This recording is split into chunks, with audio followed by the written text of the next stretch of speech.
Hey guys, I'm giving a speech to the Libertarian Party in Rhode Island on October the 27th, and then November the 3rd with Ron Paul and Lou Rockwell and a bunch of others down there in Lake Jackson.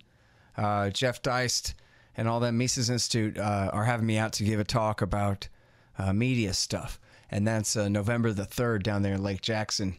If you like Ron Paul events and you're nearby, I'll see you there. Sorry I'm late.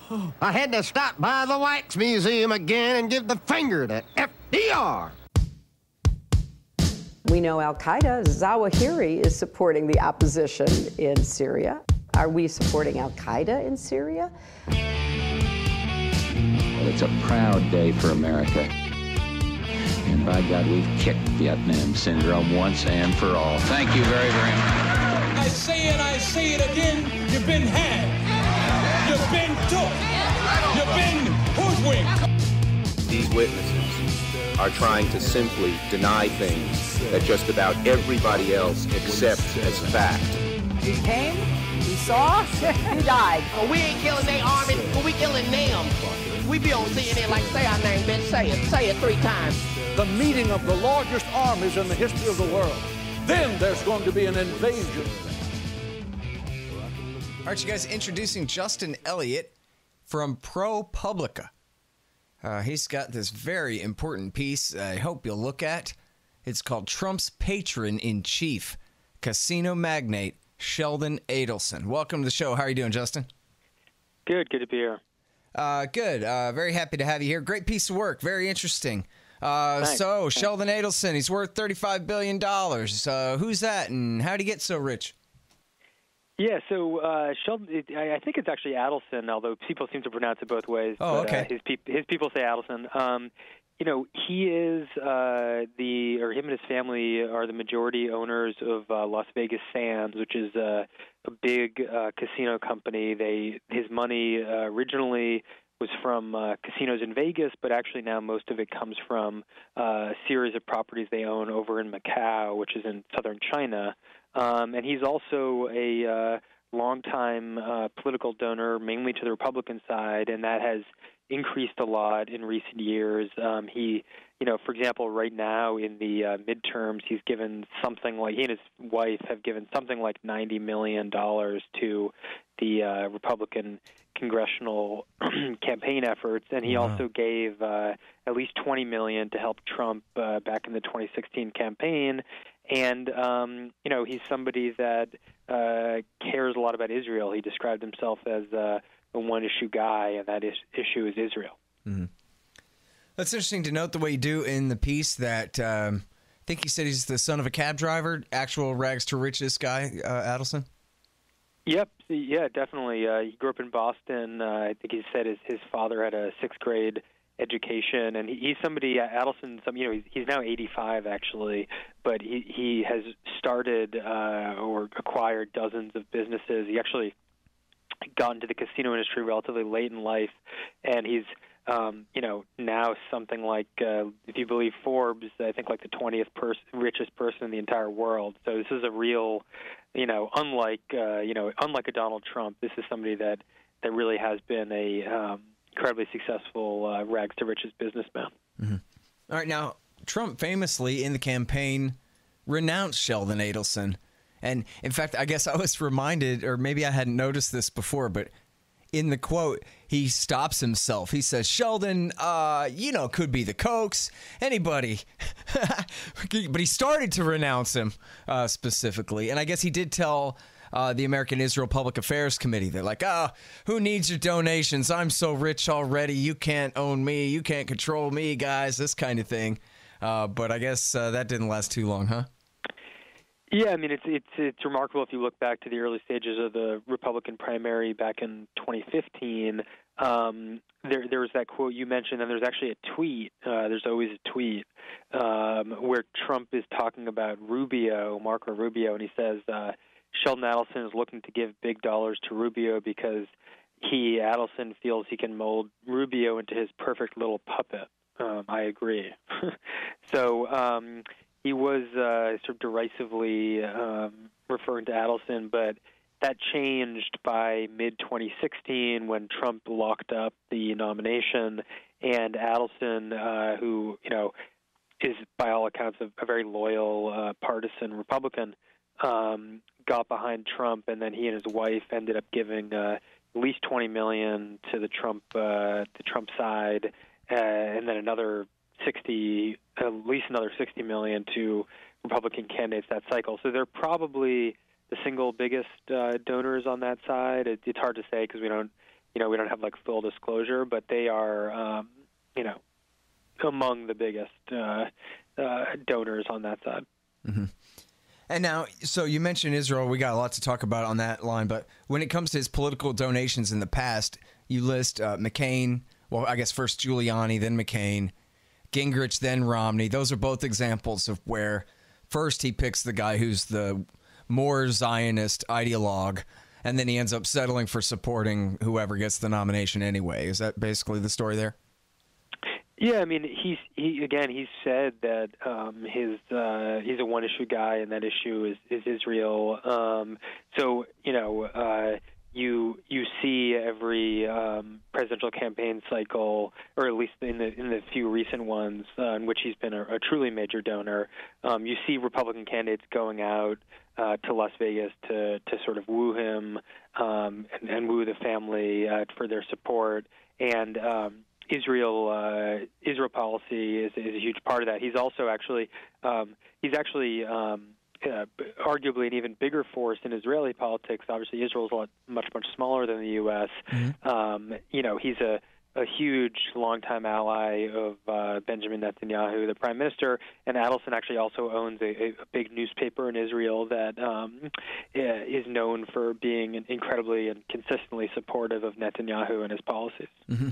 Yeah, that's such an important point. The kind of the overlapping funding there, where there's a lot to complain about in terms of Israeli influence in the United States on American policy, but then the poor Israelis as a population, they're saddled with a bunch of very rich, very right-wing, pro-Israel forces in the United States that support very right-wing forces inside Israel and possibly preclude the idea that somebody with a little bit more fairness toward the Palestinians in mind would even have a chance. I guess this guy's not an Israeli. He's an American, right?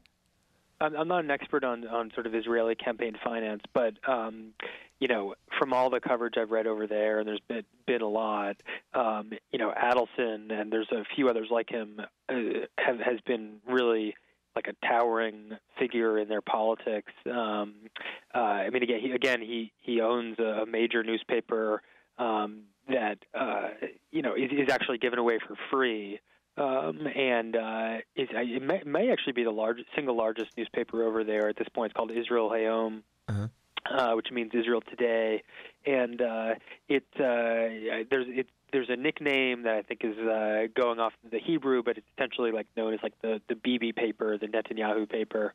So yeah, he's a huge figure over there, and again, obviously it's a much smaller country, and so somebody with this amount of money and the willingness to spend it is going to have even more influence over such a small country. Right. And now in the campaign of 2016, Trump was always very Zionist. It was just that he had, in these two instances, somewhat distanced himself from Adelson, and then I guess from AIPAC a little bit. But and though it's true that some people were hopeful, and even more people, I think, on the neocon side were terrified that he meant what he said about possible fairness and balance in negotiating between Israel and Palestine, and reacted in that way. That was never really in the cards. So it would be, and I'm not saying you say this, I'm just saying, I'm just kind of clarifying. I don't think anyone's ever really said that, Trump became that much more Zionist in his beliefs or anything like that because of Adelson's influence. And yet you do in the article, you directly tie some of these donations to the policies, at least correlation, if not direct causation. But boy, it sure looks like it when you talk about pulling out of the joint plan of action for, the Iran deal, the Iran nuclear deal, as well as moving the embassy to Jerusalem. Yeah, I mean, and it's been publicly reported, I believe by the New York Times, that Sheldon Adelson did did privately lobby Trump on moving the U.S. embassy to Jerusalem, which is important because that's the sort of ownership, for lack of a better word, of that city is contested. Obviously, Palestinians claim at least East Jerusalem, and most of the world recognizes those claims. I think Trump actually broke at least a couple decades of bipartisan precedent when earlier this year he did move the U.S. embassy to Jerusalem. I believe Guatemala was the only other country that did that. And that's something that Sheldon Adelson and his wife Miriam have been pushing for since at least the mid-'90s. I found some stories referencing them lobbying personally on Capitol Hill for that back in, I believe, 1995. And I don't think any of this was a real secret. Adelson, if you can look online for video of the big opening ceremony, and the Adelsons were in the front row next to Jared Kushner and Mnuchin, the Treasury Secretary, and Benjamin Netanyahu, the Prime Minister. So and John Hagee. They were given front row seats, and these are private citizens. Right. So they were obviously incredibly important in that on that particular policy move. Yeah. Hey, real quick, the best ways to donate to the show are patreon.com. $5 a month will get you keys to the Reddit group. $1 per interview will get you 2 free audiobooks from Listen and Think Audio. And then if you want to donate at scotthorton.org/donate, anybody who donates $50 gets a signed book, and $100 will get you a QR code silver commodity disc or a lifetime subscription to Listen and Think audiobooks at listenandthink.com. And yes, I take all your digital currencies and all that too. So there you go. Find out all about that at scotthorton.org/donate and patreon.com/scotthortonshow. And now, same thing too on the JCPOA, huh?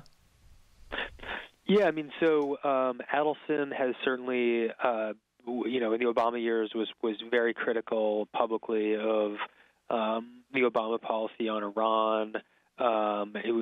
He said some at one point. It was somewhat famously he sort of it seemed like he was half joking, but it was sort of unclear. He talked about dropping a nuclear bomb in Iran or somewhere in I think he said in a desert area to show them that we were serious. So he's has very hawkish views on that issue, and it's not totally clear how Trump came to the decision to kill the Iran deal, but one thing you can see is that I laid in my story, but very close timing-wise, very close to the timing of when Trump officially announced they were doing that, killing the deal, and the Adelsons made a huge donation to the Republican campaign efforts for the midterms. So, right. Are those two things connected?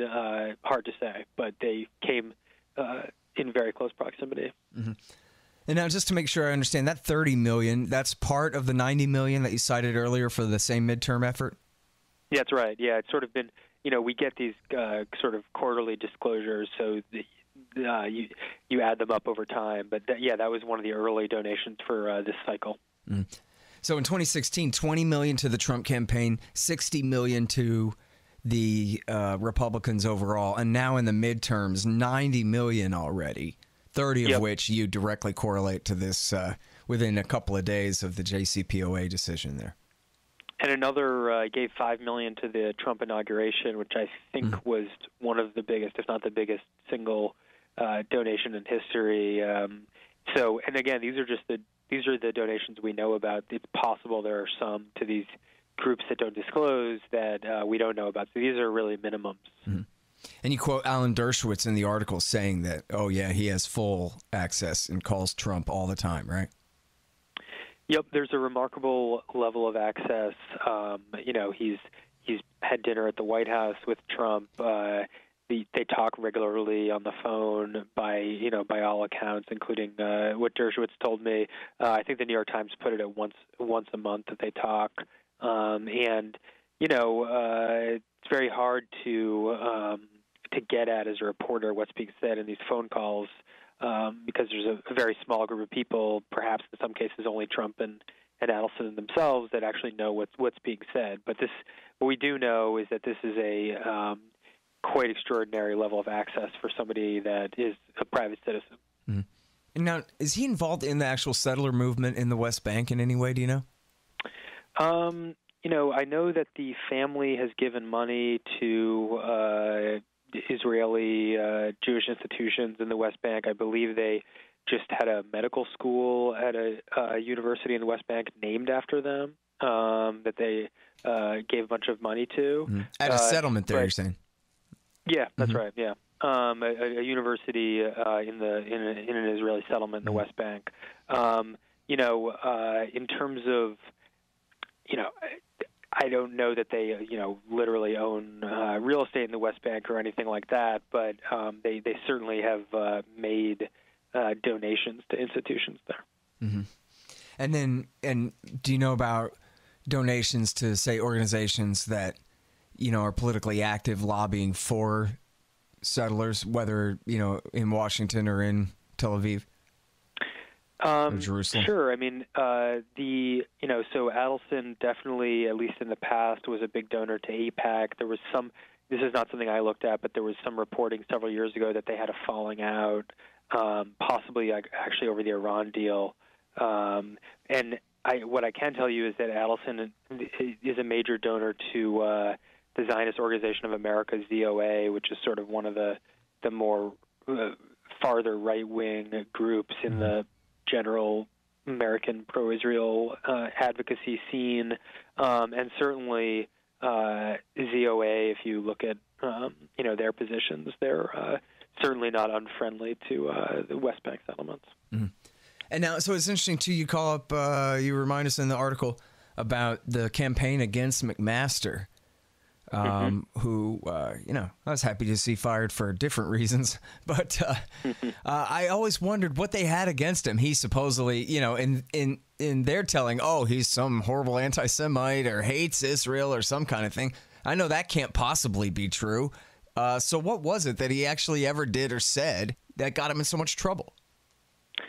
Yeah, I mean, this actually goes back to ZOA. So, ZOA, again, this group that Adelson or the Adelson family are the single biggest donors to, launched a big public campaign against McMaster, and their claim was that he quote unquote had animus towards Israel and was too friendly to Iran. They didn't seem to have much evidence for that. I guess he'd made some personnel changes that they didn't like. I think he, if I remember correctly, he perhaps fired some people that had been brought in by Mike Flynn. So hard to know where they were getting that, and they did not really cite convincing evidence for the idea that he had any kind of animus towards Israel. But then what you saw was there were some press reports where it came out that Sheldon Adelson had actually emailed the head of ZOA and said that he supported the campaign against McMaster. And then it was also reported, again by the New York Times, that Adelson had wanted and I guess asked Trump to appoint John Bolton to a high-level position.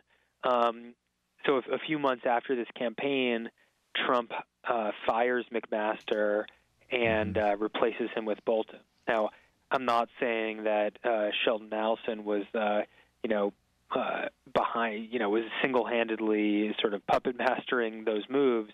But I do think it's a significant thing when you have a major donor to the president come out publicly against a sitting cabinet member. So I think that's quite significant. Mm. Yeah, I mean, it's not like McMaster ever said, we've got to come up with a two-state solution before it's too late, or any kind of thing like that in his life, right? I mean, I don't know his whole record, but again, from looking at the ZOA campaigned against him. That they put out some research report.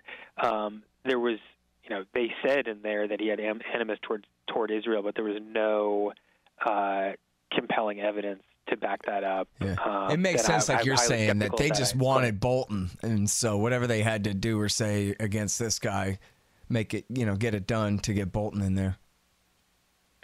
Yeah, I mean, so certainly we know that Bolton, we know through a lot of reporting over the years that Bolton is certainly close to the Adelsons, and now he's National Security Advisor. Yeah, which is a problem. Now, McMaster, I would have demoted him to sergeant, sent him to Afghanistan, but that's different, All right, so now I'm glad that we say this to the end, because it is, to me, it's the least important part of this, although it is important too, though, is the access that he's bought to the Trump administration to get them to put pressure on the Japanese to give him gambling concessions. Is that right? Yeah, so basically what I found, I mean, we don't have, sort of the full picture here, but what I found is that Adelson's company, Las Vegas Sands, has been trying for years to build a casino in Japan. Japan doesn't have casinos. They just legalized them, but they're only going to be issuing a few licenses, so there's a big, expensive competition among big casino companies to get one of these licenses, which are going to be, thought to be worth a lot of money. This market's going to be worth many billions of dollars a year. Adelson's company wants one of these licenses, and what I report in my story is that early in the Trump presidency, Trump actually raised Adelson's company, Sands, to Shinzo Abe, the Japanese prime minister. This was actually first reported over in Japan and has become by a Japanese newspaper, and has become a political issue over there by critics of the casino legalization law. But this is something that's sort of still in progress. I mean, Adelson and Sands haven't gotten this license yet. But again, over in Japan, there's been criticism of Abe by some people saying that, that his policies on the casino issue are really designed to help, to serve what President Trump wants and what his donor Sheldon Adelson wants. Mm-hmm. And I'm sorry, because I kind of scanned over the article again this morning, but something tells me that there was something in there I missed that I did notice when I actually read the thing through carefully before about their previous relationship when Trump was in the gambling business. Was there something there?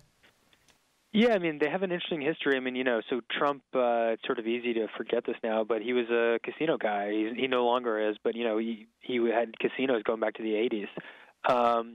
What I learned in my reporting is that, at least according to somebody I talked to that used to work with Adelson, that Adelson didn't think much of Trump when he was in the casino business and sort of was dismissive of him.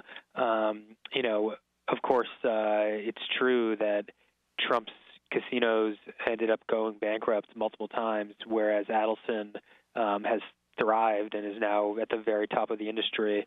So they've actually crossed paths going back to at least the early 90s. So there's some, and Trump has said that he's known him for years. So there's a sort of interesting history there, which has they were certainly does not seem like they were friends in the past, but now sort of post 2016, they have at least a very strong sort of political alliance. Yeah, we need to find a way to stoke those personal resentments. I sent Trump a tweet one time that said, Sheldon Adelson talks about you behind your back, this kind of thing.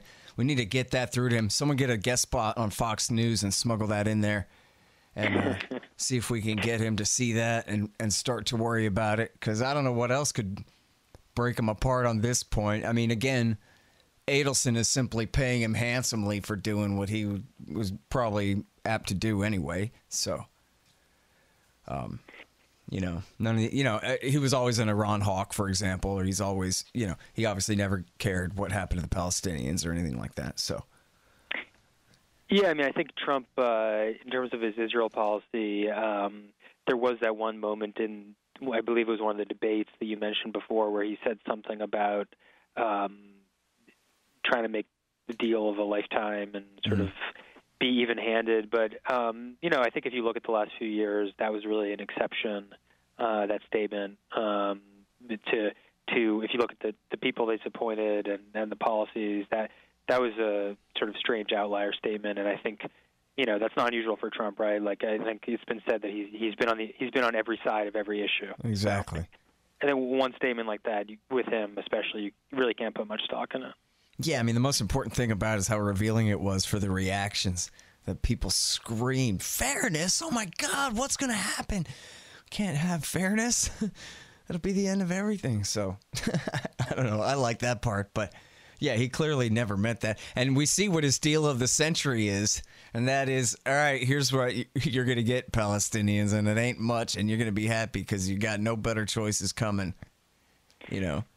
Yeah, I mean, I guess the deal hasn't, the plan has sort of been long promised and it keeps being delayed. And I think the last I read, this is not something I've been reporting on, but I think the last I read, they're now delaying it until after the election. So who knows what that's going to look like? And well, I mean, they've talked a bit about it. Whether it'll ever be released at all. Yeah, I mean, Kushner's given interviews and Greenblatt has given interviews and stuff describing more or less what it's going to be, and it's going to be basically a continuation of the occupation and everything but name, right? Maybe a little bit more welfare payments than before. Yeah, I don't know. I'm not an expert on it. Well, all right. Well, yeah, I mean, we'll see, but doesn't sound like it's very much of anything that the Palestinians would call a deal of a century. I think that's fair to say. Yeah. All right. Well, listen, I appreciate you coming on the show to talk about this. It's a very important article and very good work you've done. So thanks again. Thanks very much. Appreciate it. All right, you guys. That's Justin Elliott. He's at ProPublica. And this one is called Trump's Patron-in-Chief, Casino Magnate Sheldon Adelson. All right, y'all. Thanks. Find me at libertarianinstitute.org, at scotthorton.org, antiwar.com, and reddit.com/Scott Horton Show. Oh, yeah, and read my book, Fool's Errand, Time to End the War in Afghanistan, at foolserrand.us.